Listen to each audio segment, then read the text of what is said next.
오늘 아마 조금 전에 우리 전상직 회장님이 그 기재발표를 들었습니다. 그래 기재발표 들으면서 뭐 계속 저도 주민자치에 대한 이제 공부도 많이 하고 계속 쟁점이 뭔지 약간 이제 기존의 여러 가지 철학적인 뭐 그런 문제부터 해가지고 현실에 있는 여러 가지 제도의 어떤 그런 문제점을 이제 연결시켜서 계속 저도 들으니까 조금 주민자치의 그 쟁점과 해나 계속 좀 이해 수준이 조금 계속 좀 확장되는 높아지는 그런 이제 느낌이 있습니다. 예, 제가 조금 말이 길었는데요.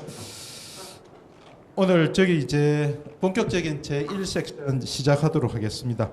1섹션은 한국 주민자치 그 진단과 개혁입니다. 그래서 이 부분은 상당히 조금 저희가 목적을 가지고 만든 이제 섹션입니다. 그래서 주제가 좋은 사회를 위한 주민자치인데요.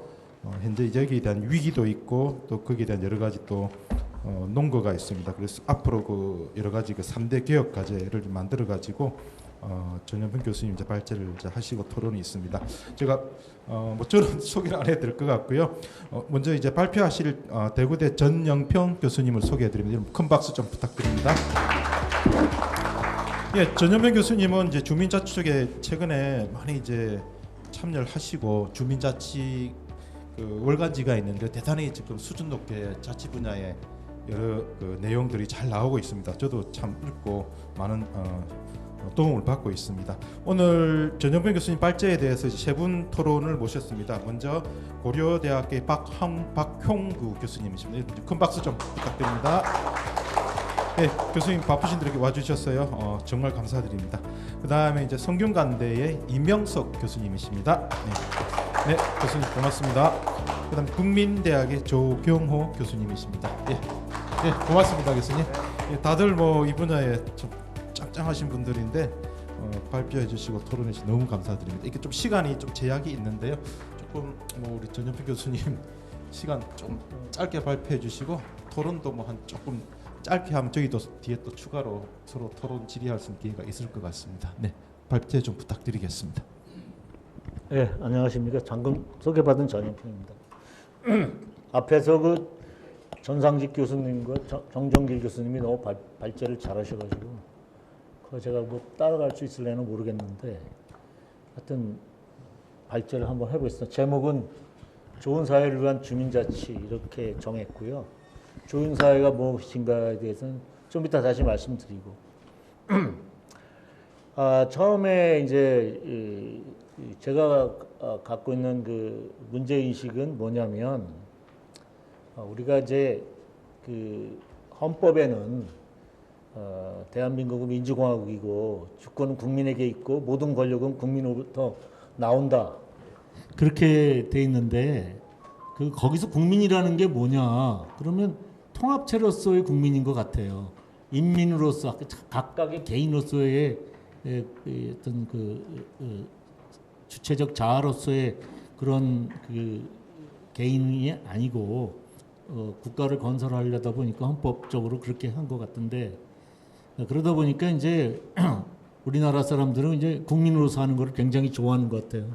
그래서 이제 월드컵을 한다든가 무슨 뭐 올림픽을 한다든가 이러면 광분을 하는데 뭐 지역에서 뭘 한다든가 동네에서 뭘 한다든가 이럴 때는 아주 별로 관심들이 별로 없고 그런 어떤 그 어떻게 보면 그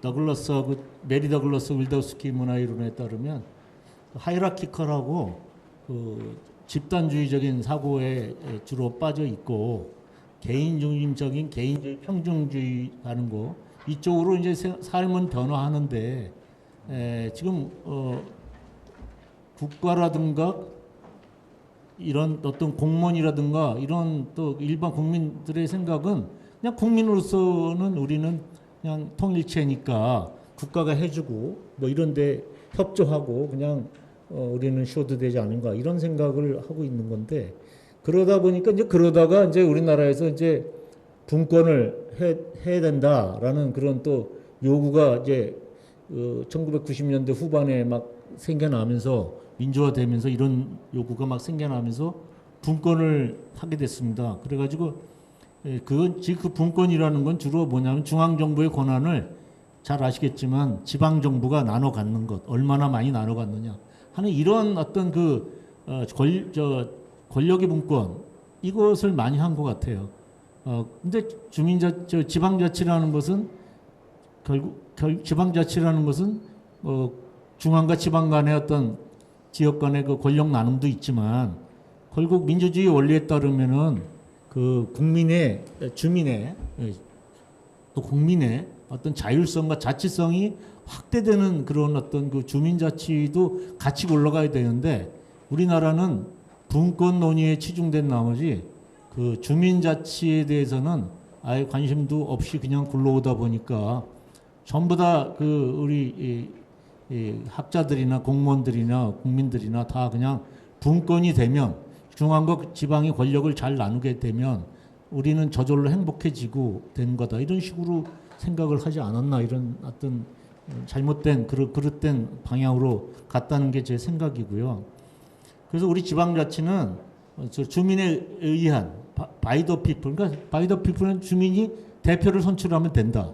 그리고 for the people, 그리고 지방 정부는 분권화된 정부는 주민을 위한 정책을 하면 된다.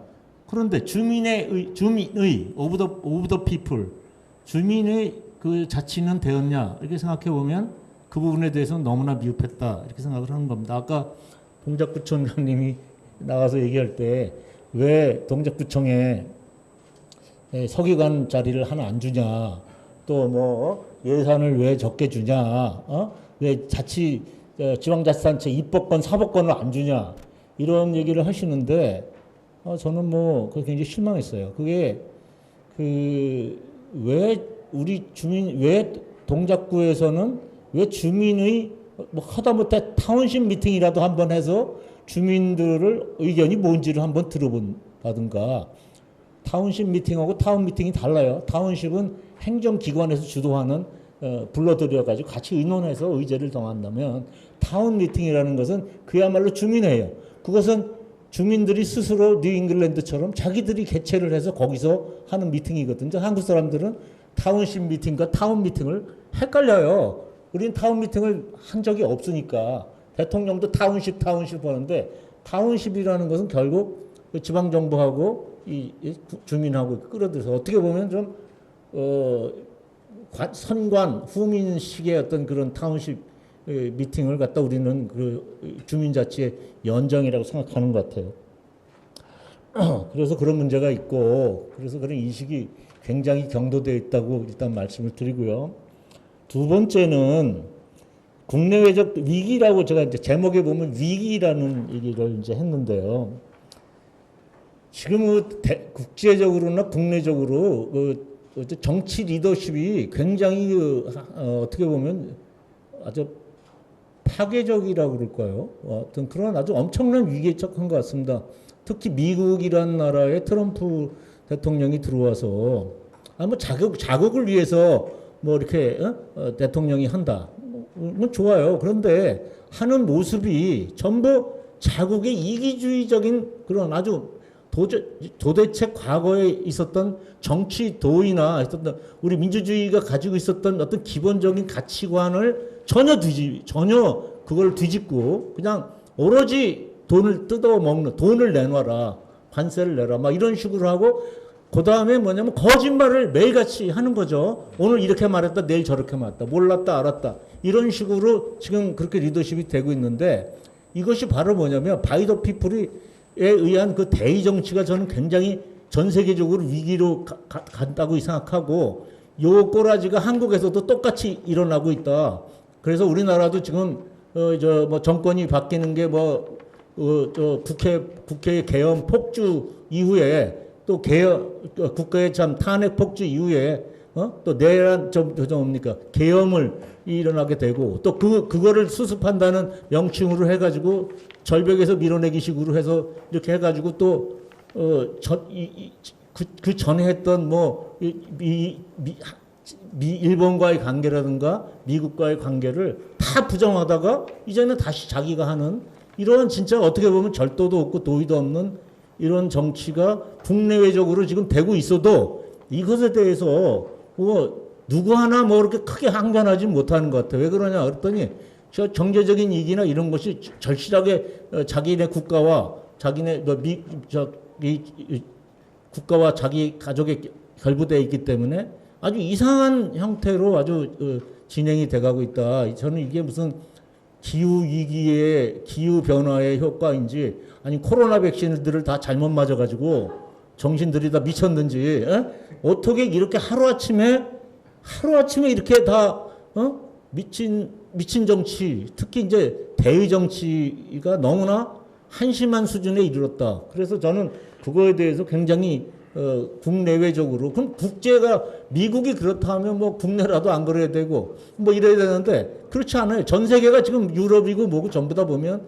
자기네들의 어떤 그 보호주의적인 거, 그다음에 생존을 하기 위한 기존의 가치를 그러니까 다시 말해서 가치 혼란 상태, 아노미 상태 이런 식으로 넘어가면서 그것을 그냥 뉴노멀로 받아들이는 이런 현상이 지금 되고 있지 않습니까?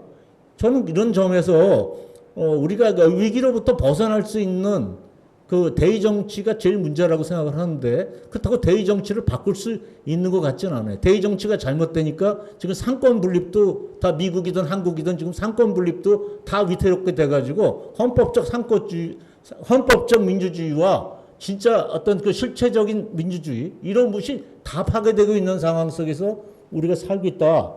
그랬을 때 우리는 앞으로 어떻게 어떻게 이것을 극복해야 되는가의 하나의 방법으로 저는 주민자치라고 생각하는 거예요. 그래서 주민자치를 왜 해야 되는가 논거를 이제 말씀을 드리면 여러분들 3페이지에 있는데요. 제가 이제 주민자치회에 들어와서 4년 동안을 글을 쓰고 이러면서 늘 생각을 했는데 그 발표를 하거나 사회를 볼 때 그 주민자치위원이 손을 들고 물어봐요. 교수님, 근데요, 제가 여기 와서 맨날 세미나 듣는데 제가 위원인데요, 주민자치 왜 해야 되는지 모르겠어요. 왜 해야 되는지 모르겠으면 그런 얘기하고 또 주민자치가 뭐예요? 뭐 어떻게 해야 돼요? 이렇게 하는 얘기를 듣고서 저도 깜짝 놀랐고 그러면서 저도 그거에 대비가 좀 안 돼 있구나. 그래서 그것에 대해서 제가 그렇죠. 저도 그게 안 돼 있어가지고 제가 그거를 이제 육하 원칙에 따라서 정리를 해봤어요. 육하 원칙에 정리를 해갔는데 그 중에 하나가 주민자치를 왜 해야 되느냐에 대해서 지금 우리가 아주 확고한 그런 어떤 이해를 가져야 되겠다고 생각을 했어요. 그래서 제가 그 여러분들 표에 보면은 첫 번째가 공동체 삶의 질 향상이 있고요. 그 왼쪽에 공동체 사회적인 축적, 이쪽에 공동체 재생과 부의 창출, 이런 세 가지는 굉장히 우리가 주민자치를 통해서 긍정적으로 세상을 살아갈 수 있는 그런 것이고, 그 밑에 시장 실패를 보완한다, 시민사회 실패를 보완한다, 대의정치 실패를 보완한다. 아까 회장님이 말씀하셨을 때 우리가 시민사회가 정치가 할 수 없는 거, 행정이 할 수 없는 거, 시민사회가 할 수 없는 거 이런 것들이 있었잖아요. 그래서 그거를 이제 생각을 했고요.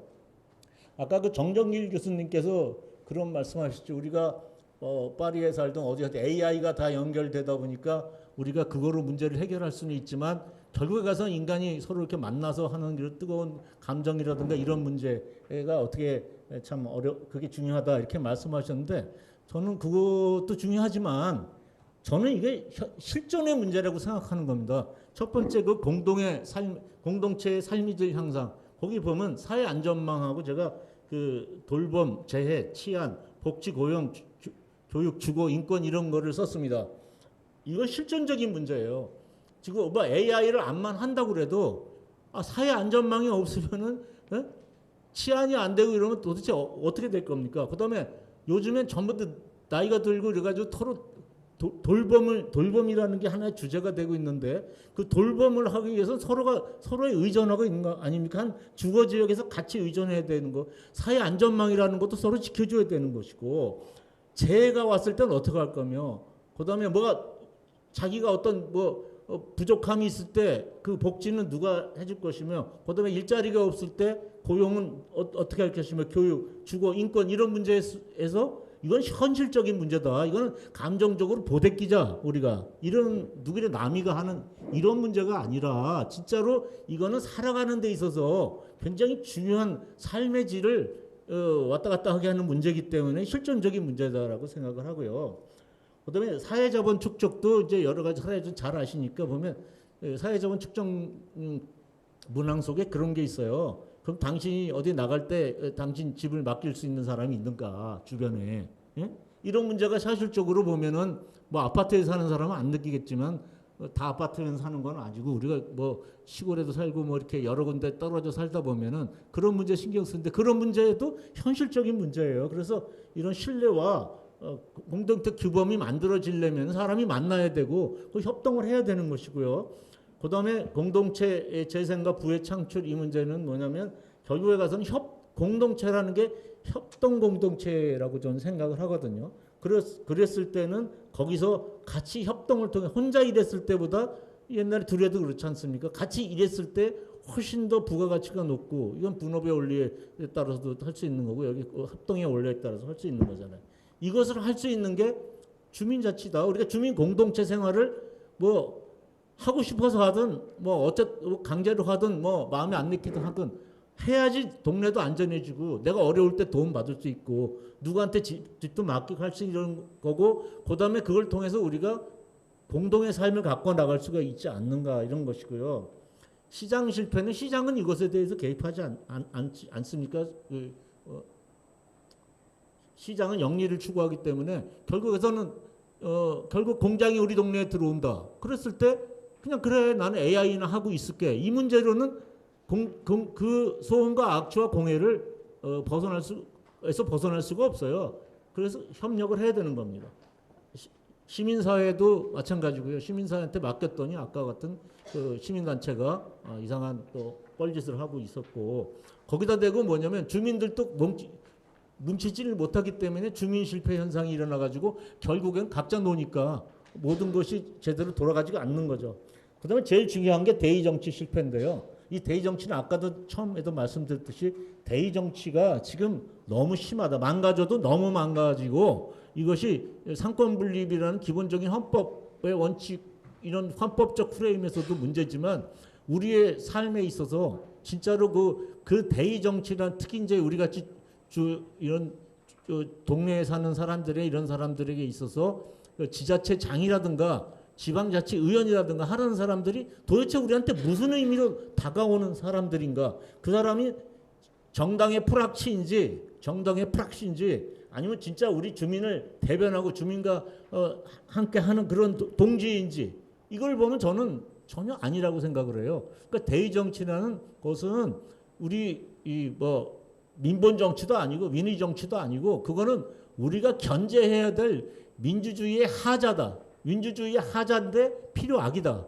그러니까 견제해야 될 것이고 그 사람들과 우리와는 접점이 비슷해요. 그러니까 예를 들어서 우리나라의 읍면동의 읍면동이 왜 자꾸 주민자치회를 방해하냐면 저는 이런 생각을 해요. 읍면동에 있는 공무원들하고 주민들하고는 바로 만나 접점이 그냥 붙었어요. 근데 그 위에 있는 시장이나 이런 광역시장, 광역단체장 이런 사람들은 그래 해줄게 하면 되는 거예요. 그러나 읍면동에 있는 공무원들은 주민들이 무슨 민원할 때마다 괴로운 거고 그다음에 그 지방의원들도 보면은 자기가 지금 주민을 대신한다고 생각하는데 주민들이 와서 이 얘기 저 얘기 하는 게 자기한테 달갑지 않고 그다음에 내가 알아서 해줄 건데 for the people 해줄 건데 왜 니들이 over the people 하려고 그래 하는 이런 하나의 대립적인 관계가 있어서 그런 게 아닌가 생각을 합니다.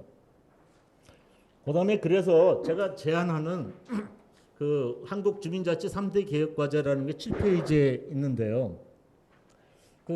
아까 그 회장님도 발제하실 때 참 제도라는 거를 참 이상하게 만들어 가지고 진짜 우리가 이제 제도가 차라리 없었으면 뭐라도 이렇게 할 수 있는 공간이 생길 수 있는데 참 그러지 못한 것에 대한 역사적인 얘기를 말씀하셨고 또 왜 우리가 주민자치를 해야 되는가 하는 이런 거를 또 이제 과거의 중국부터 오는 고서나 이런 통해서 종교라든가 이런 어떤 사상 쪽에서 또 말씀도 해주셨어요. 그렇지만 현실적으로 우리가 지금 당장 우리가 무슨 문제를 해결해야 되는가 하는 거를 세 가지로 제가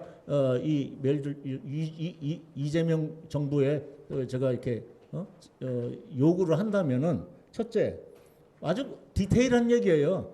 첫 번째가 주민자치 규모를 조정해야 된다.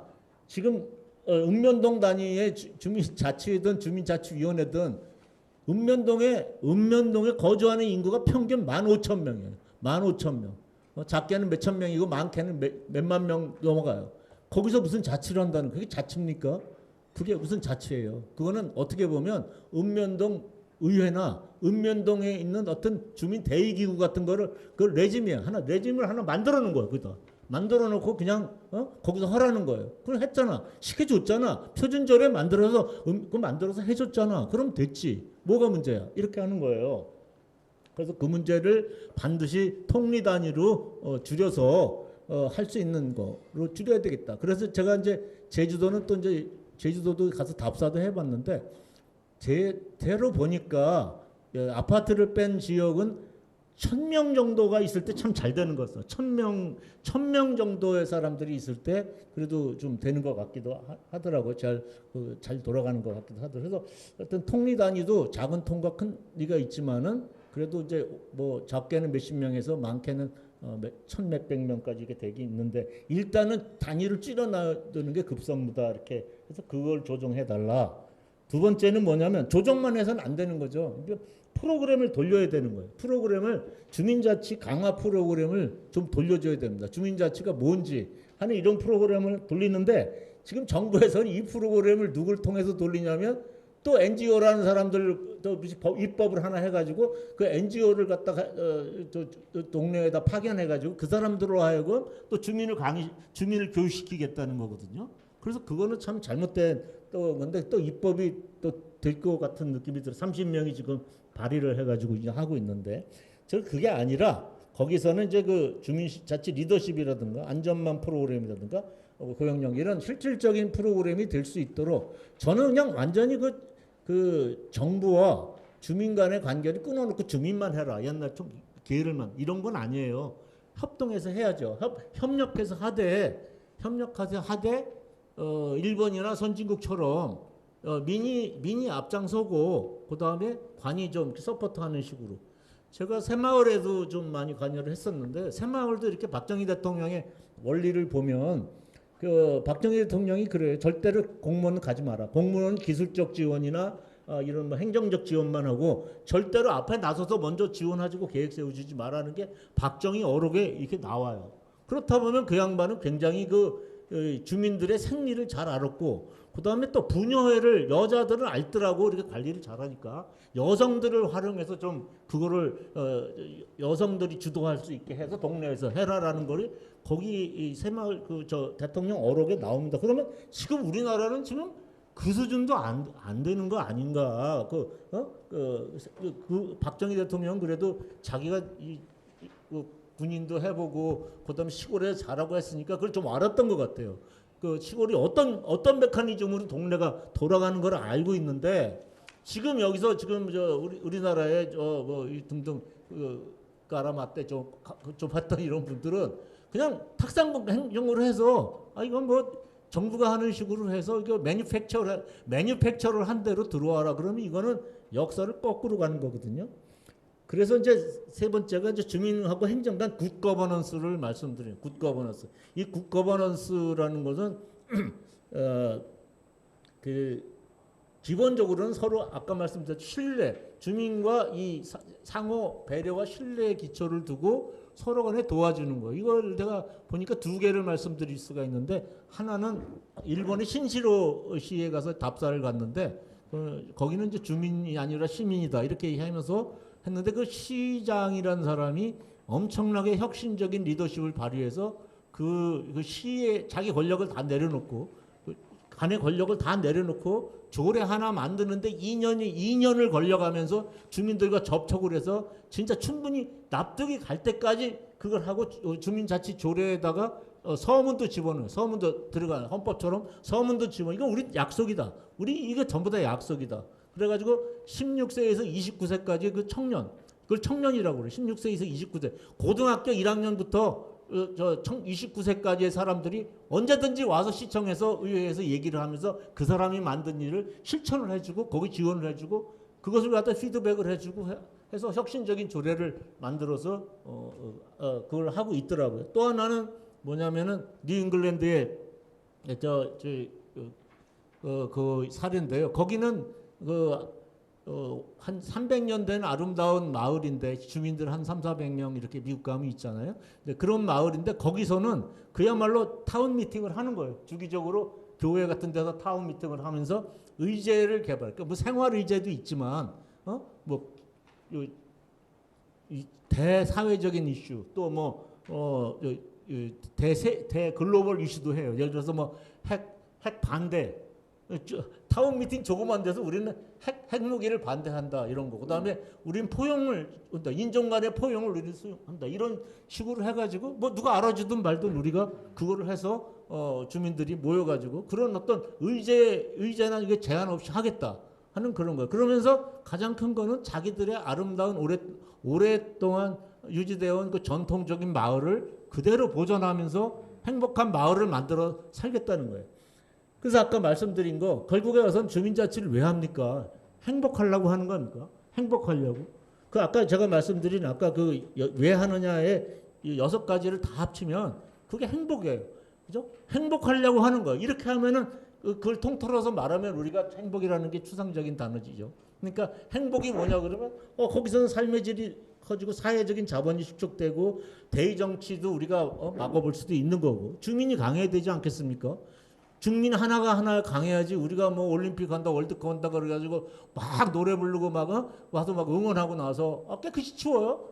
체육대회 끝나면 깨끗이 치워. 근데 지방에서 무슨 체육대회 하면 깨끗이 치우니까 안 치워. 왜?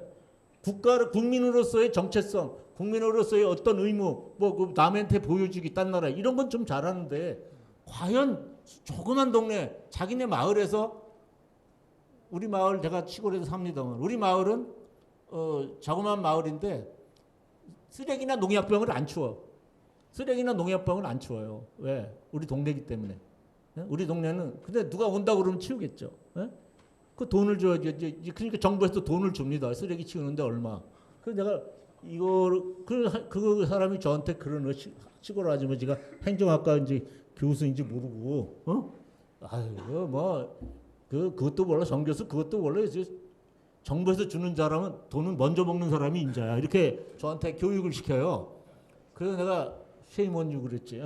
부끄럽지 않나. 이게 주민으로서. 근데 그 새마을 운동을 보면 이제 박정희 대통령이 머리가 좋은 사람이에요.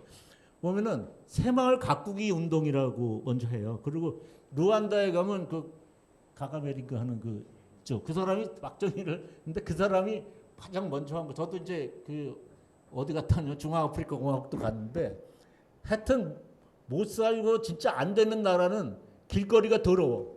쓰레기를 아무데나 버려요. 그리고 좀 잘 된다 싶으면 동네부터 집 앞에부터 동네부터 깨끗해져요. 가가메리 한 게 그거예요. 거기 루안다는 조그만 정상도만한 동네인데 한번 가보세요. 가면 거기는 쓰레기 하나 없습니다. 쓰레기 하나 이거 하나가 없어요. 그다음에 여성 우대 새마을 운동 여성 우대. 그래서 여성 의원이 60%예요. 그리고 여성 대학 진학률은 남성 대학 진학률이 똑같아요.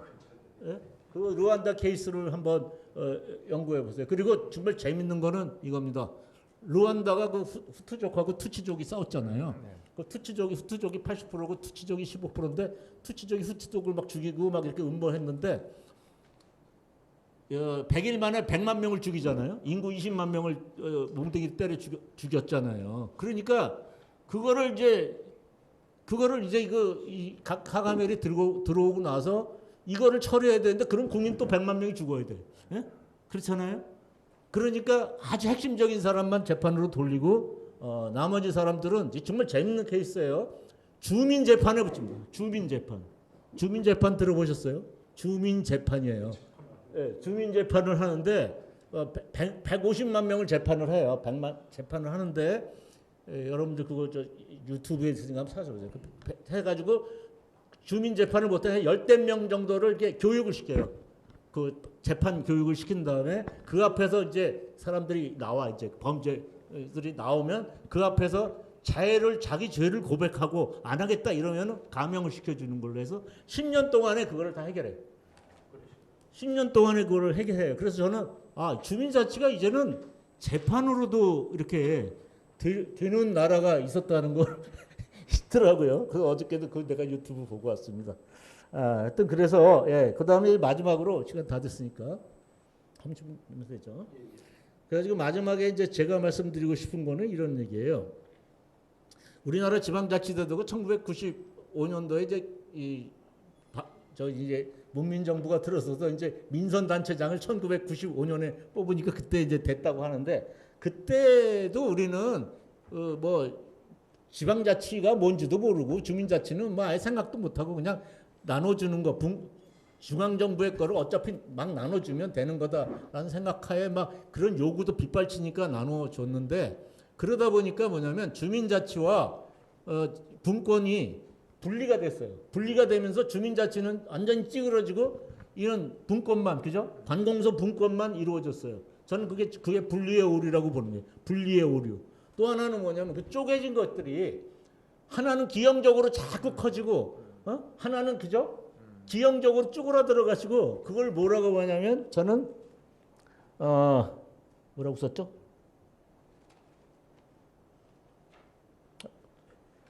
중첩의 오류, 두 가지의 실패가 주민자치 실패죠. 하나는 분권이 그 주민자치 실패와 분리의 실패가 그 두 가지를 합해서 중첩의 오류다 이렇게 얘기를 했고요. 그래서 이제 그것이 이제 저번에 제가 지방자치학회에서 발표할 때 분리의 오류와 중첩 잘못된 게 합쳐지는 바람 그 두 개를 합해서 회장님이 만든 말인데, 내파의 오류. 우리나라 지방자치가 내파됐다. 지방자치가 왜 어떻게 내파됐는가? 이너 디스트럭션. 그것 때문에, 제도 때문에, 잘못된 제도와 그런 어떤 그 대의 정치의 미스테이크로 인해서 그 분리의 오류와 중첩의 오류가 겹친 하나의 우리나라가 주민자치가 내파될 수밖에 없었던 그런 상황이 되었다라는 것이 오늘의 발표입니다. 감사합니다.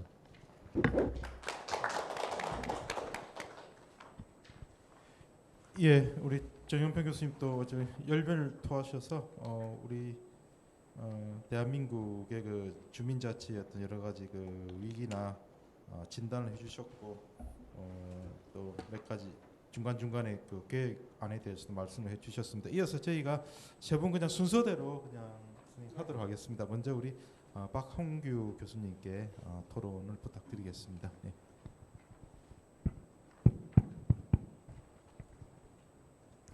안녕하세요. 고려대학교 정치외교학과 박홍규 교수입니다. 오늘 이렇게 한국 행정학회하고 한국주민자치학회 기획세미나에 와서 토론하게 된 것을 굉장히 영광스럽게 생각을 합니다. 한 가지 고백을 하고 시작하도록 하겠습니다. 제가 1980년에 학부 1학년생이었습니다. 정치외교학과에 입학을 해서 내년이면은 정년을 맞이합니다. 한 40여 년간 정치학이라고 하는 것을 해왔습니다. 근데 여러분들 잘 아시겠지만은 작년에 대통령의 개엄 그리고 탄핵으로 이어지는 대한민국의 정치 상황을 보면서 굉장히 많은 자괴감을 느꼈습니다. 내가 지금까지 무엇을 하고 왔는가? 내 전공이 나에게 무슨 의미가 있었는가? 하는 그러한 자괴감을 가지면서 정년을 할 때가 다 됐는데 내가 한 공부가 그렇게 큰 의미를 갖지 못했구나 라고 하는 그런 느낌과 상황 속에 있었습니다. 그러다가 우연히 주민자치학회를 알게 됐고 그래서 오늘 이 자리에 오게 되었습니다. 저의 고백입니다. 한 40여 년 동안 제 스스로를 탕자였다고 생각을 합니다. 이제 주민자치라고 하는 영역으로 와서 새롭게 저 자신이 갖고 있었던 정치의 빈곤이 주민자치를 통해서 한번 극복해 볼까 하는 그런 생각을 갖고 있습니다. 오늘 앞서서 전상식 회장님께서 발표를 해주셨는데 사실 저는 그 내용을 모르고 있었습니다. 오늘 이 자리에서 처음 회장님의 발표를 들으면서 많은 생각을 하게 되고 많은 공부를 하게 되었습니다. 만약 제가 미리 알고 있었다고 한다면은 좀 더 좋은 토론문이 되었을 텐데 그러지 못한 부분에 있어서 먼저 송구스럽게 생각을 합니다. 오늘 제가 해야 될 일은 전용평 교수님께서 발표해 주신 부분에 대한 토론에 해당하겠습니다. 이 역시 제가 주민자치라고 하는 분야에 대해서 처음 해보는 토론입니다. 따라서 부족한 것이 많이 있고 우리 전용평 교수님께서 의도하신 부분에 대해서 부응하지 못하는 부분이 많이 있을 거라는 생각이 듭니다. 양해해 주시기 부탁드리도록 하겠습니다. 그러면 이제 제 토론을 시작하도록 하겠습니다. 제가 발표문을 읽고 난 다음에 정리한 부분에 대해서는 생략을 하고 시간이 많이 없기 때문에 제가 갖고 있는 논점 3개만을 말씀을 드리도록 하겠습니다. 첫 번째는 전 교수님께서 발표해 주신 내용의 전체적인 틀에 대한 저의 의문점입니다. 즉 아까도 말씀해 주셨습니다마는 제도가 잘못되어 있어서 주민자치가 불가능하게 됐다라고 하는 치명적인 오류를 갖고 있다. 따라서 한국의 지방자치 제도가 결함이 있기 때문에 주민 주권이 상실되고 그리고 주민 실패다라고 하고 설명을 해주시고 계십니다. 상실이나 실패와 같은 용어들은 사실은 조금 과격한 용어가 아닌가라고 하는 그런 생각을 갖게 됩니다. 상실이나 실패라는 용어가 갖고 있는 부분을 조금 더 생각해 봤을 때 지금 전 교수님께서 발표해 주신 내용은 현실에서의 실패와 그리고 주민자치의 이상을 이분법적으로 대비시키는 것이 아닌가 그런 생각을 하게 되었습니다. 그런데 저는 생각하기에 비록 대한민국의 지방자치제도가 참된 의미에서 주민자치를 실현하지는 못했지만 그럼에도 불구하고 나름대로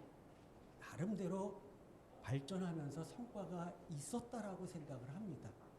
그렇다라고 한다면은 비록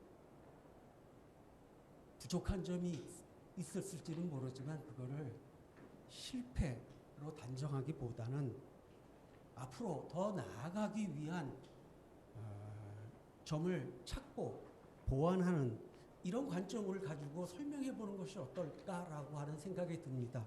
제가 이렇게 말씀드리는 이유는 근거는 조선은 중앙집권 제도였고 그다음에 공동체적인 성격이 강한 사회였습니다. 그리고 나서 한일 병합이 되었고 그런 상황 속에서 식민지 시대에 한국인들이 할 수 있었던 것은 결국 자기 생존을 하게 되는 각자 도생의 길을 가든지 아니면 공동체를 위해서 자신의 삶을 버리는 우국의 길을 가든지 두 길밖에 없었습니다. 그런데 해방이 되고 난 다음에도 사실 생각을 해보면은 자유주의의 기치 아래서 자신의 이익을 추구해가는 길이 있었는가 하면은 사실은 국가주의라고 하는 명목을 내걸고 공동체의 이익을 추구해가는 그 두 가지 길이 있었습니다. 그 사이에 주민자치, 주민공동체가 들어설 자리는 없었다는 생각이 듭니다. 즉 19세기 말 이후부터 사실은 우리가 해방 이후에도 작은 단위의 주민자치, 주민공동체가 설 자리는 공간은 없었다고 생각합니다.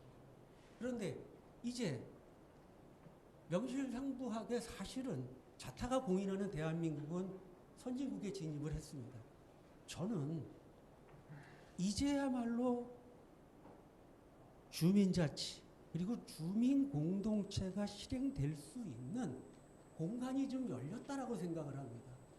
이제 열리는 이 공간을 우리 정 교수님께서 말씀해 주신 실패라기보다는 이제부터 열리는 이 공간을 좀 더 확산시켜가는 쪽으로 논리틀을 정비해 가는 것이 어떻겠는가라는 그런 생각을 갖게 되었습니다. 이렇게 생각하는 이유는 뭐냐면 우리 전성직 회장님께서는 20여 년 가까이 주민자치를 하시면서 오늘도 말씀하셨는데 굉장한 답답함을 느끼시면서 앞으로 나아가야 될 길을 찾지 못한다고 말씀하셨을 때 한편으로 저는 가슴이 답답하고 막막했습니다만 저같이 새롭게 시작하는 입장에서 봤을 때는 오히려 굉장히 공간이 열려있는 이 공간을 확산시켜가는 것이 더 좋은 생각이 아닌가라는 그런 생각을 해봤습니다. 이제야말로 국가사회라는 단위 그리고 개인의 차원을 넘어서서 마을 단위에 이 세 개의 단위가 중첩적으로 정립하는 그러한 틀을 만들어가는 것이 어떨까라는 생각을 해봅니다. 두 번째입니다. 오늘도 이제 나왔습니다마는 지방의원 그리고 지방의회에 대해서 그들 지방의원들이 갖고 있는 의미와 역할에 대해서 한번 다시 생각해 보는 것이 어떨까라는 그런 생각을 해봅니다. 오늘 전 교수님의 발표문 중에 보게 되면은 대통령이나 국회의원, 단체장 그리고 시군구 의원을 통틀어서 그들이 선거 이후에 하게 되는 이해관계, 관심들을 나열하고 계십니다. 재당선을 위해서 그리고 자기의 이익을 위해서 그리고 정치적인 핵심 고객을 위해서 봉사만 하는 그리고 주민을 위해서 하지 않는 그리고 여기에도 주민의 기대에 배신하는 경우가 많다라는 말씀을 해주셨습니다. 물론 적절하신 지적이라고 생각이 듭니다. 그렇지만 한번 생각해 볼 것은 뭐냐면 과연 이들을 주민자치의 적으로 규정하는 것이 적절할까라는 생각이 들었습니다. 저는 지방의원은 다른 단체장이나 대통령이나 국회의원보다는 주민과의 접점이 가장 넓은 그러한 존재라고 생각이 듭니다. 그들의 의미에 대해서 그들을 주민자치의 적이 아닌 주민자치의 협조자 또는 선도자로 설정을 해보면 어떨까라는 생각을 해보았습니다. 통리의 대표를 선출하고 그들의 자치회를 만드는 것이 분명 목적이 될 수 있습니다. 목표가 될 수 있습니다. 그러나 그것은 법을 개정해야 되는 어려운 과정이기도 합니다. 그러기 위해서는 그 길을 가는 과정 속에서 중간 과정에서 주민자치의 내실화를 위해서 지방의원의 역할과 의미를 생각해 보면서 어떨까 생각을 합니다. 그리고 그들이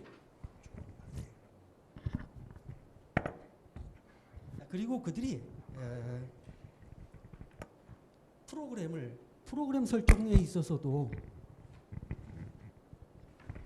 프로그램을 설정을 위해서도 지방의원들이 좀 더 주민과 같이 적극적으로 역할할 수 있는 그러한 부분들을 개발하고 지방의원과 주민들이 함께 갈 수 있는 길을 모색해 보는 것이 어떨까라고 생각해 보았습니다. 세 번째입니다. 정 교수님께서 말씀하신 발표문을 보게 되면 각성한 주민에 대한 이야기 나옵니다. 결국 시행착오를 거치지만 주민들이 직접 문제를 발견하고 의사결정을 하고 집행하고 회계를 하는 그러한 일상화의 과정을 거치자고 말씀을 해주십니다. 그리고 그러한 각성한 주민이 있을 때야말로 주민자치가 실질적인 성과를 얻을 수 있다는 말씀을 해주십니다. 틀림없이 맞는 말씀이십니다. 그런데 제가 느끼는 근원적인 문제는 뭐냐면은 각성한 주민은 어떻게 형성할 것인가라고 하는 문제입니다. 주민자치는 실패한 상태다. 각성한 주민이야말로 주민자치를 실현할 수 있다. 주민자치의 실행을 위한 주민은 주민자치를 실행을 통해서 주민이 각성할 것이다. 왠지 모르게 자꾸 빙글빙글 도는 듯한 환원논법이라는 생각이 듭니다. 그래서 제 생각에 이해한다면은 하나의 방법으로서 각성한 주민을 만드는 방법은 시간이 걸리겠지만 청소년 교육, 청소년부터 그들을 교육시키는 것이 어떤가라는 생각이 듭니다. 따라서 결론을 말씀드린다고 한다면은 이제 대한민국은 주민자치의 공간이 열린다고 생각을 하고 주민자치의 주체는 주민이라고 한다면은 각성한 주민들을 양성하기 위해서는 청소년부터 교육을 시켜야 할 것이고 그 과정 속에서 지방의원들과 같이 협력을 통해서 그 길을 만들어가는 것이 하나의 길이 될 수 있지 않을까라고 생각해 보면서 토론을 마치도록 하겠습니다. 감사합니다. 예, 우리 박헌규 교수님, 예, 감사의 말씀을 드립니다. 아마 약간 좀 다른 관점에서 우리가 너무 좀 구조적으로 현재 그 제도나 여러 가지 정치 관행이 자치를 말살하고 있다 해서 뭐 그 부분이 이제 있는 건 분명한데 또 뭐 그래서 이제 우리가 대안을 찾아야 되는데, 예, 어쨌든 뭐 그런 부분에 대해서 말씀을 많이 좀 해주신 것 같습니다. 이어서 우리 그 이명석 교수님께 토론을 듣도록 하겠습니다. 선생님, 죄송한데 한 5분 정도. 예, 알겠습니다. 열심히 빨리 해보겠습니다. 간단히 먼저 여기 토론문에 있는 내용대로 하면요, 그러니까 자치 제도가 주민 자치를 위협한다는, 주민 주권을 위협한다는 말씀에 동의합니다. 근데 문제는 그러면 제도가 바뀌면 자치가 촉진될 것이냐 하는 것은 좀 의문이 아닌가 생각됩니다. 몇십 년 전에 하딘이라는 사람이 그 사회 문제가 기술적인 해결책이 없는 문제라고 했습니다. 그러니까 당시 자연과학이 급속하게 발전하면서 모든 것을 기술적으로 해결할 수 있다고 생각할 때 그렇지 않고 인간의 가치관이 변하지 않으면 해결될 수 없는 것이 사회 문제의 속성이라고 얘기했었는데, 비슷하게 요즘은 정책, 법 제도만 바뀌면 해결된다고 생각하는 경우가 많은데 그렇지 않은 것 같습니다. 자치가 특히 그런 것 같고요. 그다음에 위기를 말씀하셨는데, 그러니까 법치주의, 헌법 질서 위기 이런 것들이 심각한 위기라고 저도 생각합니다. 그런데 그런 위기의 해결책이 조금 전에 말씀드린 것처럼 제도나 법 개선인지 그것이 좀 걱정이 되는 것 같습니다. 그리고 세 번째인데요. 그러니까 이게 여기 발제문에 보면 반기업, 친노동, 파퓰리즘 이런 것이 위기 중에 하나로 지적이 되고 있는데 맞는 말씀이신데요. 제가 생각할 때 파퓰리즘은 보수 진보를 가리지 않습니다. 그러니까 이게 우익 파퓰리즘도 많이 있거든요. 그래서 이게 우익이든 좌든 우든 파퓰리즘 자체가 심각한 문제 같습니다. 그래서 이게 일단 적과 나를 구분하고 적을 없애야 되겠고 이렇게 생각하는 것, 타협하지 않고 이런 것이 파퓰리즘의 핵심이라고 생각하는데, 그런 것이 진짜 민주주의의 위기고 현대사회의 위기인 것 같은데, 그런 위기를 극복하는데 어쩌면 주민자치가 해결책이 될 수 있을 것 같습니다. 이게 사실 프랙티컬리티라고 제가 여기 썼는데, 정치라는 것이 싸우라는 게 아니고 사회 문제를 해결하기 위해서 누군가에게 권한을 줘야 되는데 그 권한을 잡는 과정에 싸움이 있는 건데요. 그 과정만 지나치게 강조되고 당파적으로 싸우는 것, 이런 것을 오히려 주민자치를 통해서 사회 문제를 같이 해결한다면, 그리고 그런 가치관이나 문화 같은 것이 확산된다면 오히려 정치의 민주주의 위기도 해결될 수 있지 않을까 그렇게 생각이 됩니다. 그리고 분권 자치 모형은 그러니까 이것도 간단히 말씀드리면, 보통 분권이라고 하면 권한을 중앙으로부터 받는 걸 말하는데, 그거는 말하자면 여전히 법적인, 계층제적인 강제력을 통한 문제 해결을 말합니다. 그런데 제가 생각하는 주민자치의 핵심은 그게 아니고 비공식적인 협력, 아까 약속이라는 얘기도 나왔었는데요. 자치적인 수평적인 협력이라고 생각합니다. 그래서 분권, 제도적인 분권만을 강조하는 것이 아니고 그런 것이 필요하다고 생각했습니다. 그래서 주민자치가 왜 필요한가 하면 사회 문제를 해결해야 되는데 많은 방법이 있을 텐데요. 근데 보통은 조금 전에 말씀드렸던 같이 그런 제도적인 분권 이런 것만 생각한다면 예를 들면 지방 정부를 누가 장악하고 누가 지방 정부의 영향력을 행사해서 우리를 위해 문제를 해결해 줄 것인가, 이런 것에 초점을 맞추게 되거든요. 그런데 사실 생각해 보면 아까 개, 향약 이런 얘기도 앞에서 나왔었는데요. 첫 번째 기조 발제에서요. 제가 생각하는 주민자치는 어쩌면 진정한 주민자치는 여기 제가 새로운 참여라고 말씀드렸는데, 정부의 정책 결정 과정에 참여해서 영향력을 행사하려는 참여가 아니라 사회 문제를 직접 해결하는 거죠. 정부 없이. 그런 것들도 중요하다고 생각합니다. 그런데 이런 것을 지나치게 제도적인 것만 관심을 가지면 부분 최적화밖에 안 되는 것이죠. 그래서 그런 다양성을 확보하기 위해서, 그래서 사회 문제 해결의 효율성을 높이기 위해서 주민자치가 필요하다고 생각합니다. 그리고 이제 시민단체 얘기가 몇 번 나왔었는데요. 시민 실패, 자율적인 해결의 실패에 관한 얘기도 옛날에 있었는데 요것과 다르게 우리나라에서는 시민단체가 상당히 정치적인 그 편향성을 가지고 평가되는 것 같아요. 그러니까 뭐 그 시민단체가 지나치게 특정 정치 세력과 연계돼 있다. 그래서 그런 것이 문제가 되고 그러다 보니까 이제 그 정권이 바뀌게 되면 그 시민단체에 대한 그 태도가 그 정책이 바뀌게 되고 하는데 이건 적절하지 않다고 생각합니다. 그런 시민단체가 있는 것은 문제이긴 하지만 시민단체는 여전히 중요한 역할을 한다고 생각하고요. 이제 문제는 시민단체들이 정부의 지원금을 받아서 프로젝트 용역 발주하듯이 그 돈으로 사회 문제를 해결하고 이러다 보니까 이런 문제가 증폭되는 것 같은데 정말 진정한 시민단체는 제가 생각할 때는 회비 같은 걸 운영돼야 된다고 생각하거든요. 그러니까 그런 식으로 운영되는 시민단체라면 이런 정치적인 평가를 받을 필요가 없는 것 같고 시민단체가 그 주민자치에서 활용되는 것 자체도 뭐 큰 문제는 아닐 수 있지 않을까 생각합니다. 그래서 이제 마지막으로요. 개혁 과제에 관련해서 말씀드리면 규모 중요하다고 생각합니다. 다만 그런데 이 규모를 너무 큰 것도 문제지만 너무 작은 것도 탑다운 방식으로 획일적으로 정하는 것은 부적절하지 않은 거 생각됩니다. 사회 문제에 따라서는 그 바운더리가 다르거든요. 그러니까 예를 들면 뭐 몇백 명을 단위로 해결돼야 되는 로컬 퍼블릭 굿도 있겠고 많은 사람들이 공통의 이해관계를 갖는 로컬 퍼블릭 굿도 있겠고 내셔널 퍼블릭 굿도 있겠고 그럴 텐데요. 그렇다면 그 사회 문제마다 다양한 방식의 주민자치가 이룰 수 있는 그런 가능성을 열어두는 것이 더 좋지 않을까 그런 생각을 했고요.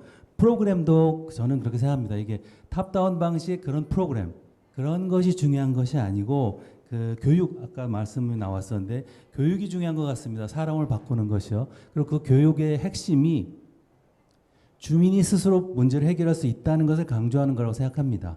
여기 제가 그 엘린 오스트롬 1997년 얘기를 썼는데요. 그러니까 이게 한 30년 전인데 엘린 오스트롬이 미국 정치학 교육의 문제점을 이렇게 지적했는데요. 그러니까 미국 정치학이 중앙 정치를 강조하면서 국민들의 역할이 중앙 정치에 참여하고 선거, 투표하고 이런 거라고 가르쳤다는 거예요. 그러면서 오히려 거꾸로 국민들을 그 무기력한 존재처럼 다루게 되는데 실제로는 국민들이 스스로 자기들의 문제를 해결할 수 있는 능력이 있다는 거죠.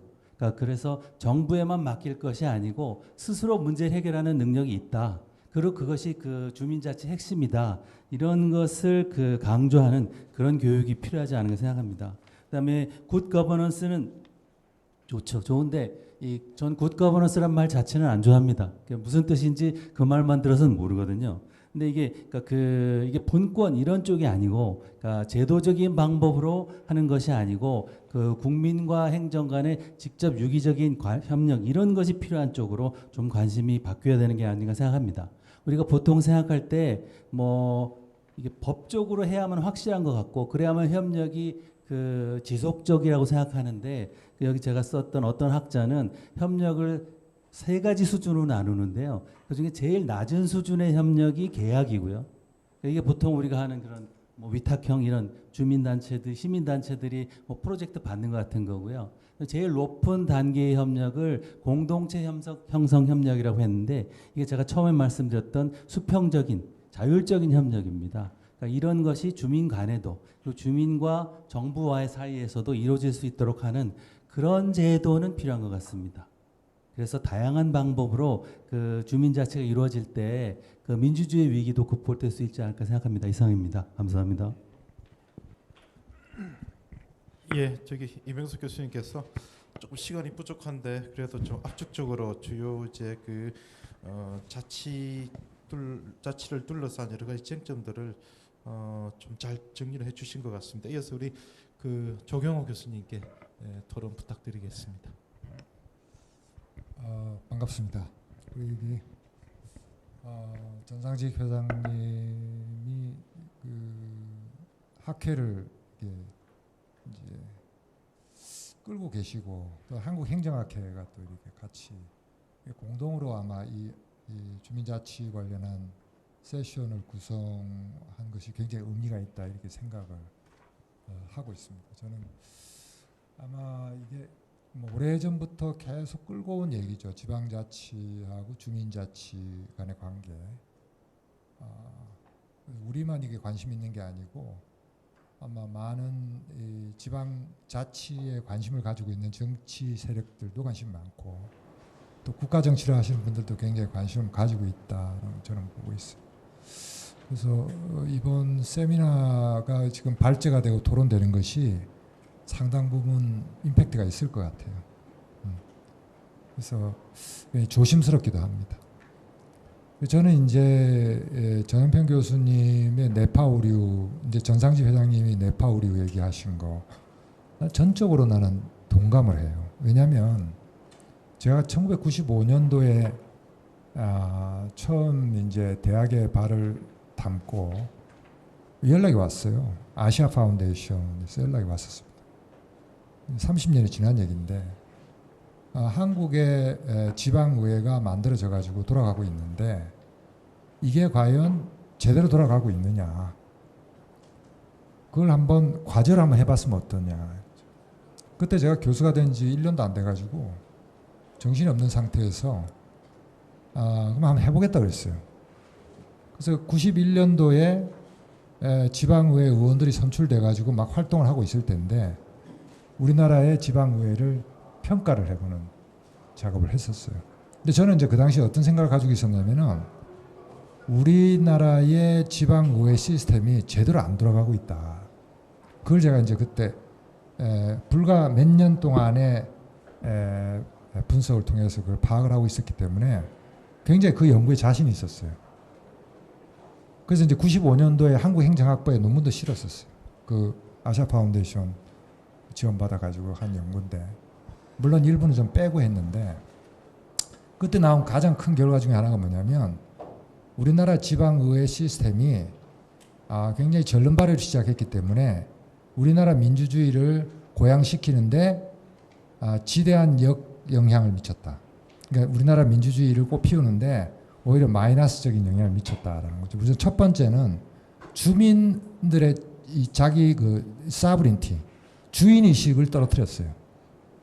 그러니까 지방의회가 만들어졌는데 지역 주민들은 주인의식이 오히려 떨어진 거죠.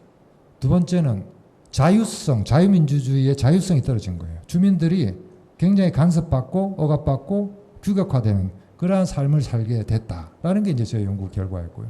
마지막으로 이제 평등민주주의였는데 평등민주주의 다시 말하면 우리가 조금 뒤처진 소외된 집단을 끄집어 올려가지고 같이 가는, 다시 말하면 출발점을 비슷하게 만들어가지고 정의로운 사회를 만들자 이런 건데 그게 사실 지방의회가 그 역할을 못하는 거죠. 그래서 한 30년 지난 다음에 주민자치에 대해서 저는 상당히 문외한이지만 우리 정 교수님, 정말 존경하는 정 교수님께서 이렇게 좋은 페이퍼를 발표를 하셔가지고 들여다보고 또 전 회장님 쓰신 여러 가지 글들을 이렇게 보고 또 학회에서 이렇게 나온 걸 보니까 제 생각에는 대충 이 지방의회, 다시 말하면 대의민주제에 대한 평가 논문 중에 거의 90%가 대의민주제를 더 고양시키기 위해서 지방의회를 더 전문화시켜야 되고 강화시켜야 되고 보완해야 되고 이렇게 가야 된다는 것을 30년 동안 해왔더라고요. 근데 지금 와서도 계속 그런 연구를 하는 걸 봐서는 우리나라의 대의민주 시스템이 상당히 문제를 갖고 있는 건 분명한 사실이에요. 그냥 내버려두면 안 될 것 같아요. 근데 그 대안으로 이제 주민자치를 가지고 이제 이렇게 얘기를 하고 계시고 하는데 그 얘기를 저는 이제 지금 하고 싶고요. 그러면 이제 이걸 어떻게 해야 될 것인가? 첫 번째는 저는 이제 아까 대의민주제가 가지고 있는 오류를 지속적으로 연구를 통해서 밝혀내는 그런 추가 연구를 계속 해야 된다. 오히려 대의민주제가 뭔가 잘못됐기 때문에 오히려 지방의회 시스템이나 지방자치단체의 전문성이나 대표성을 강화하는 쪽에 제도를 더 강화하거나 아까 이명석 교수님 말씀 잘하셨는데 제도를 자꾸 강화하고 지원해주고 시스템을 더 보강하는 쪽으로 연구를 하지 말고 오히려 이게 문제점이 무엇인가 이걸 학계에서 한번 논의를 해보는 게 좋겠다라는 거. 두 번째는 이제 아까 그 정 교수님께서 쭉 말씀하신 것들 굉장히 그 동감에 대해서 세 가지의 문제인데 그게 뭐냐면은 주민자치 개혁 과제였어요. 그래서 주민자치 규모 조정이라든지 주민자치의 강화 프로그램 제도와 주민과 행정 간의 굿 거버넌스. 그 다음에 우리 전상진 회장님이 그때 무슨 말씀을 하셨냐면은 주민자치회를 중심으로 해가지고 지역의 주민들과 단체들이 협력한다. 이런 얘기를 했는데 이제 구체적으로 이러한 던져진 가설들을 어떻게 검증하고 확인하는 연구를 해 나갈 것이냐. 근데 통리로 떨어뜨려 가지고 주민 자체를 활성화시키자는데 어느 정도 아까 1,000명 정도 얘기하셨는데 실질적으로 그게 어느 정도가 우리나라가 통리 수준으로 갔을 경우에 주민 수가 어느 정도일 때 가장 효과적인지 대충이라도 한번 연구를 해봐야 되지 않겠냐 그런 생각을 해보고요. 두 번째 이런 그 여러 가지 이제 네트워크 아까 전상식 교수님 네트워크 말씀하셨는데 공무원들하고 이제 아까 이제 관악구청 제가 얘기를 못 들었지만은 공무원들이 보는 관점하고 시민들이 보는 관점하고 학자들이 보는 관점이 어떤지를 좀 차이를 봐가지고 제 생각에는 이제 학회를 좀 더 활성화시킨다는 관점에서 민관이 같이 하는 협의체 같은 걸 만들어가지고 계속 돌릴 필요가 있지 않겠는가. 그러니까 계속 우리는 떠들고 있는데 이쪽에서는 딴소리 계속 하고 있고 아까 이제 분리의 오류 말씀하셨는데 이 분관 따로 하고 뭐 자치 따로 하고 이런 건데 요거를 좀 더 합쳐가지고 같이 고민하는 그래야지만이 아까 말씀하신 우리 박 교수님이나 이명수 교수님 말씀하신 그런 여러 가지 우려 사항들이 해소가 되고 이게 좀 약간 소화가 되지 않겠냐 이런 생각이 들고요. 또 이게 이제 교육도 중요하고 다 중요한데 결국에는 주민들이 이게 자조의 맛을 좀 알게 여러 가지 샘플링이라든지 사업들을 해 나가는 것들을 보여주고 이게 이제 과실들을 갖다 평가하고 학회에서 발표하고 이런 것들이 좀 필요한 것 같아요. 그래서 저는 하여튼 지금 짧은 시간 동안에 토론을 마치겠지만은 정 교수님께서 말씀하신 내용의 대부분은 전 동의합니다. 그래서 이제부터 이제 학계에서 좀 해야 될 일들, 그 다음에 행정 공무원들이 해야 될 일들, 그 다음에 시민 단체가 해야 될 일들을 이제 좀 나눠가지고 해가지고 같이 한번 앉아가지고 같이 토론해보는 그런 장이 마련됐으면 하는 생각이고 그런 시대가 빨리 왔으면 좋겠다라는 생각도 하고 있습니다. 마치겠습니다. 예, 조경 교수님 좀 죄송한데 조금 뭐 짧은 시간 안에 또 우리 아주 압축적으로 지금 아예 그 자치 주민자치 우리 뭐 이거 중심으로 해가지고 이제 지방의회 중심으로 해서 여러 가지 문제점들을 좀 말씀을 잘 해주신 것 같습니다. 뭐 지금까지 조금 이제 세 분의 토론이 있었는데요. 우리 전영평 교수님께 조금 또 피드백을 좀 받아봐야 될 것 같아요. 지금 뭐 시간은 많이 됐습니다만 한 15분 여유가 중간에 있습니다. 저희가 그래서 한 5분 정도 시간을 드릴 테니까 한번 세 분 토론에 대해서 뭐 리스폰스 조금 부탁드리겠습니다. 네. 세 분 토론 감사드리고요. 시간이 없는데 이제 큰 카테고리에서 말하면은 제도가 제도를 고칠 수 있냐, 제도만 문제냐 이런 말씀하셨는데 제가 말씀드린 제도라는 거는 그 구체적으로 말하면 세 가지예요. 제도가 뒤에도 말씀드리지만 제도가 다 하는 건 아니거든요. 그리고 제도가 잘못됐으면 또 제도로 고쳐야 되는 또 그런 또 일도 있어요. 근데 제가 말씀드리는 건 내파시킨 건 첫 번째는 읍면동 단위로 규정한 거, 읍면동 단위의 주민자치회를 하라고 규정한 거, 이 제도 말하는 거고, 두 번째는 전면 개정 지방자치법 있잖아요. 최근에 한 거. 거기서 지방자치 강화라고 주민자치 강화라고 한 거는 전혀 이거는 이제 이상한 얘기다. 전혀 관계 없는 봉창 뜨리는 얘기를 지금 주민 발의 주민 소환 이런 얘기를 강화시키겠다는 거고 아까 여러분들 이거 보면 제가 요번 나눠드린 자료 보면 어저께 나온 여기 이재명 정부의 주민자치 123대 국정과제 이거 혹시 받으셨는지 모르겠는데 여기도 보면은 전혀 이거 뭐가 나오냐면 주민자치권 확대해놓고 주민자치 법적 근거 마련, 주민선택, 읍면통장 임용제 시범 실시, 주민소환제 개선, 주민자치 강화를 종합계획 마련 등 풀뿌리 민주주의 강화 이렇게 얘기하고 있어요. 이거 전혀 다른 얘기예요. 우리가 지금 주민자치를 참다하게 하는 그런 거랑 관계없는 거고 그리고 또 표준조례를 만들어서 강조는 아니라지만 이런 어떤 어떻게 보면 차라리 레디비 그냥 놔두는 게 낫지. 이런 걸 만들어서 하던 것도 할 수 있는 것도 못하게 많은 그런 제도를 제가 말씀드리는 거였지.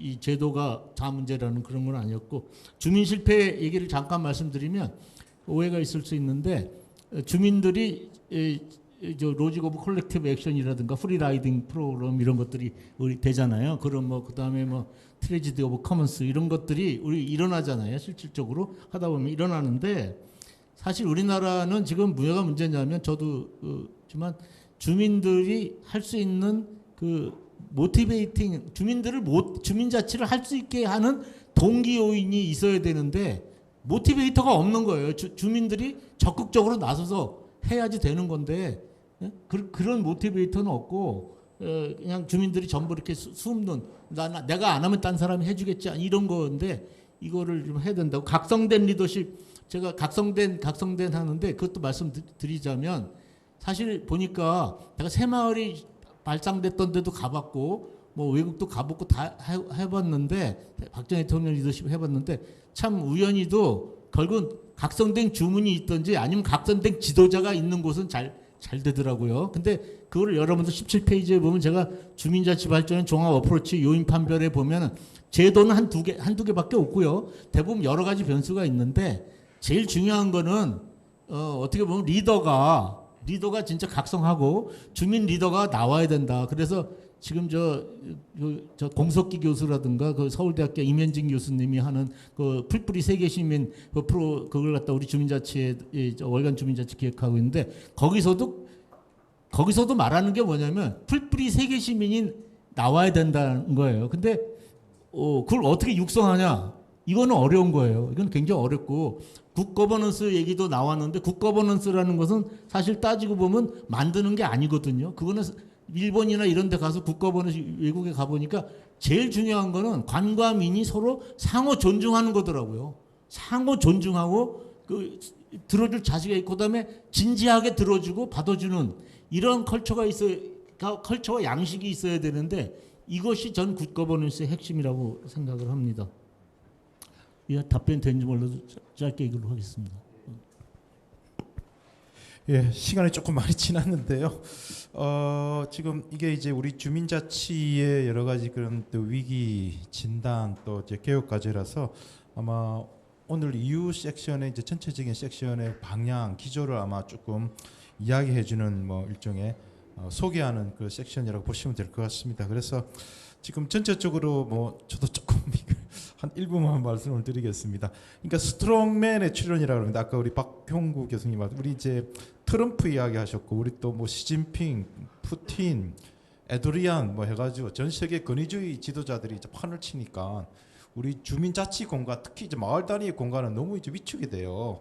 그러다 보니까 이게 좀 불편한 것도 있고 좀 위기의식도 느끼고 하는데 그럼에도 불구하고 저희가 이제 풀뿌리 아까 세계 시민도 이야기 풀뿌리 차원에서 이 자치가 어떤 식으로든 활성화되고 굳건하게 버티면은 뭐 충분히 지금의 여러 가지 어떤 그런 문제점들도 저희가 극복하고 판을 바꿀 수 있는 진정한 그 자치 기반의 그런 그 좋은 민주주의를 할 수 있는 역량이 갖춰지지 않을까 생각이 듭니다. 그래서 아마 기존의 그 제도라든지 정치 관행이라든지 뭐 이런 것 때문에 저희 대한민국의 그 주민자치도 상당히 이제 왜곡되고 문제가 있는 부분이 이제 아까 많다고 전상희 회장님께서 말씀하셨고 전영필 교수님도 이제 그 부분에 대해서 이어서 계속 이제 논의를 하고 있지만은 우리 박홍규 교수님께서 너무 실망하지 말고 좀 역량을 키워가지고 어쨌든 이걸 이제 너무 좀 구조화된 문제는 있지만은 어떤 식으로든 좀 극복을 하고 나아가야 되는 뭐 그걸 우리가 이제 자치 단위에서 실험하고 좀 실천하는 뭐 그런 사례들이 많이 나와야 될 것 같습니다. 그래서 우리가 이 풀뿌리 단위의 그 민주주의가 지금 풀뿌리 단위의 그 중앙 정부가 통제하는 뭐 그런 게 아니고 또 풀뿌리 민주주의가 중앙 정부나 국가에 의존하는 뭐 그런 게 아니고 또 풀뿌리 단위 이런 민주주의가 정치 세력에 의해서 왜곡되는 이런 여러 가지 문제점이 있습니다만은 진정한 풀뿌리 공간의 그 민주주의를 좀 꼽힐 수 있는 결국 이 시작은 아마 그 주민자치 단위에서 의식이 있는 분들이 오늘 여기 모이신 분들이 아마 고민하고 계속 조금 논의하고 계속 뭔가를 찾아가면은 길이 있지 않을까 생각을 해봅니다. 예, 제가 말이 많이 길어졌는데요. 오늘 좋은 발표해 주신 전영필 교수님 또 우리 수준 높은 또 토론을 해주신 우리 세 분 토론자님께 큰 박수 좀 부탁드립니다. 고맙습니다.